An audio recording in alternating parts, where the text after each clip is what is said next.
সহকর্মী আমরা আপনাদের ভাইয়েরা যারা দীর্ঘ কারাবরণ করেছি, কারাভোগ করেছি, আমাদের কারামুক্তির পর দেশব্যাপী আপনারা যে আবেগ এবং উচ্ছ্বাস প্রকাশ করেছেন, আমাদেরকে যে আপনারা সাহস জুগিয়েছেন, এর মাধ্যমে একদিকে আমাদেরও দায়িত্ব বেড়েছে, আর একদিকে আপনাদেরও দায়িত্ব অনেক বেড়ে গিয়েছে।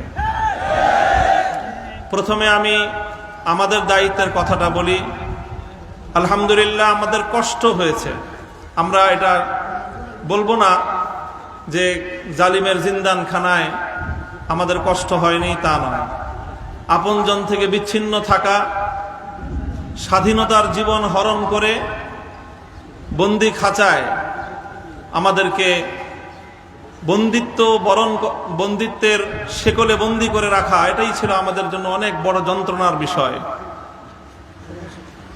সেই বন্দিত্ব থেকে মুক্তির পর দেশব্যাপী হেফাজতে ইসলামের নেতাকর্মীরা এবং সারা দেশের দলমত নির্বিশেষে সকল শ্রেণী ও পেশার তৌহিদি জনতা যেভাবে কারামুক্ত হেফাজত নেতৃবৃন্দকে উচ্ছ্বাসের সাথে, আবেগের সাথে বরণ করে নিয়েছেন, তাতে আমরা বুঝতে পারছি যে আমাদের আগামী দিনে আমাদের দায়িত্ব অনেক বেশি।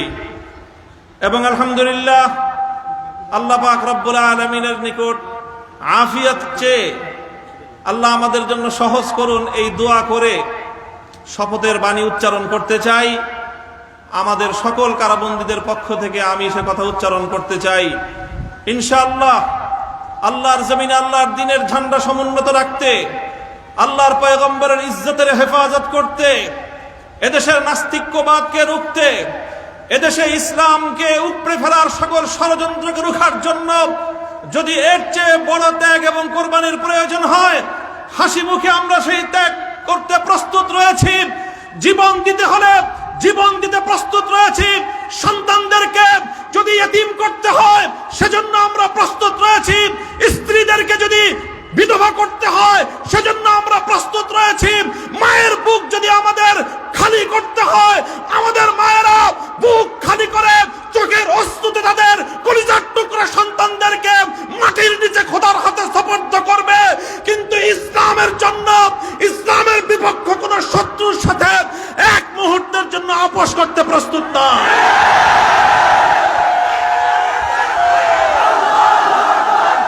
সময় কম, আমার স্পষ্ট পয়গাম, সব অন্যায়ের ক্ষমা রয়েছে, গাদ্দারি আর বিশ্বাসঘাতকতার কোনো ক্ষমা নাই।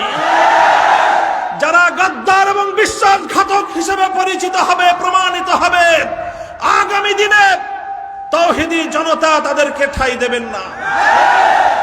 ইনশাআল্লাহ ওলামায়ে কেরাম, হেফাজত নেতৃবৃন্দ যেভাবে শপথে বলিয়ান হলেন, যারা আমাদেরকে এভাবে সমর্থন যোগাচ্ছেন, আপনারা তো সমর্থন যোগাচ্ছেন, কিন্তু আপনারা কি কথাটা টের পান যে আপনাদের এই অভূতপূর্ব সমর্থনের কারণে রাষ্ট্রযন্ত্রের পক্ষ থেকে আমাদের উপর চাপটা কিন্তু আরো বেশি বেড়ে যায়।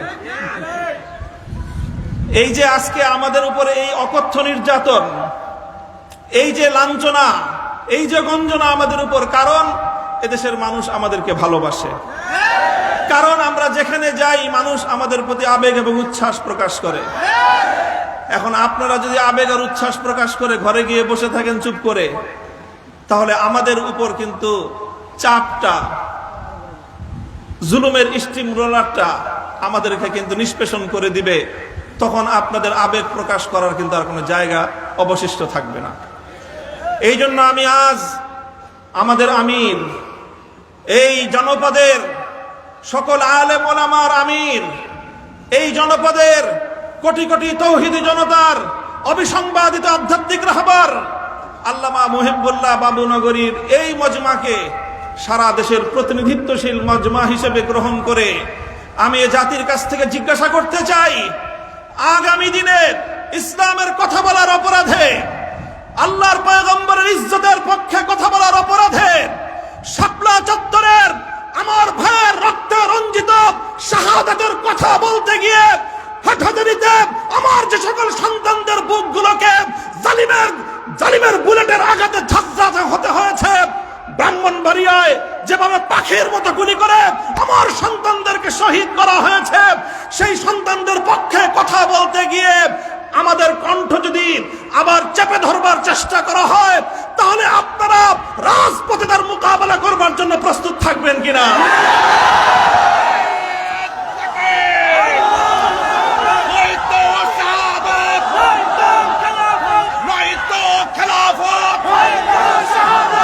সংগ্রামী সাথী ও বন্ধুগণ, কথা দীর্ঘায়িত করার অবকাশ নেই।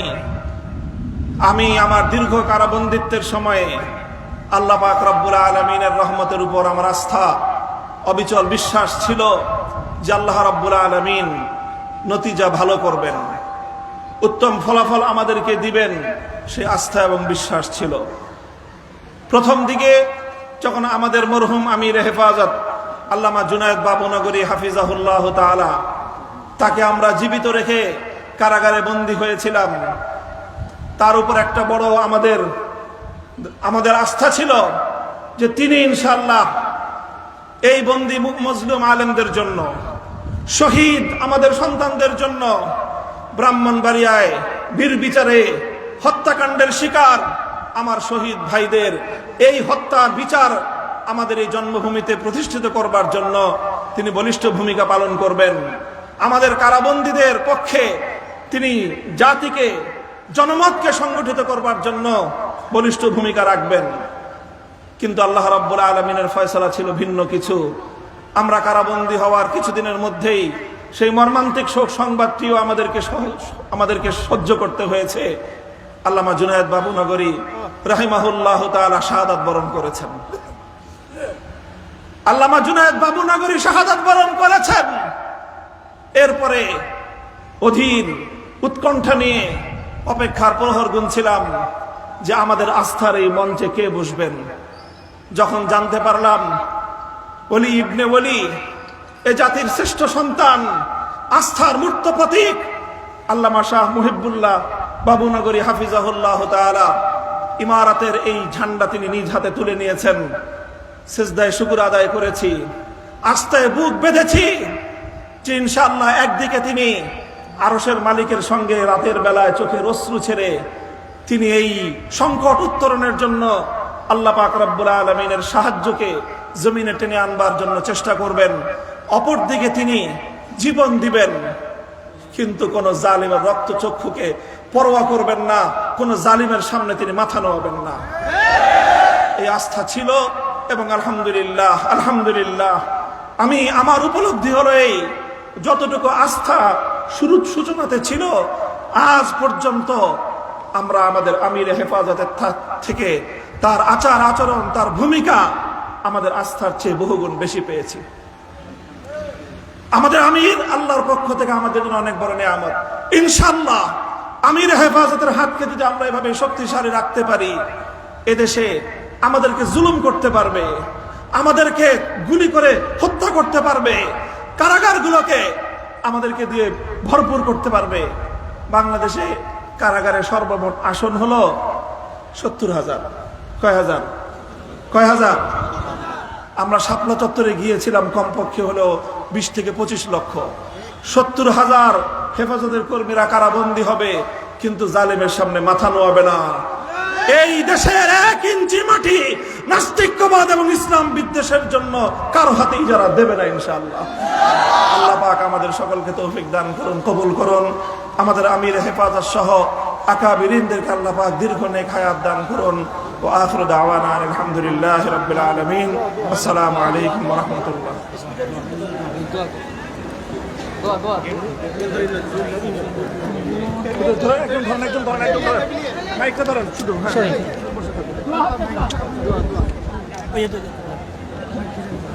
اللهم صل على سيدنا مولانا محمد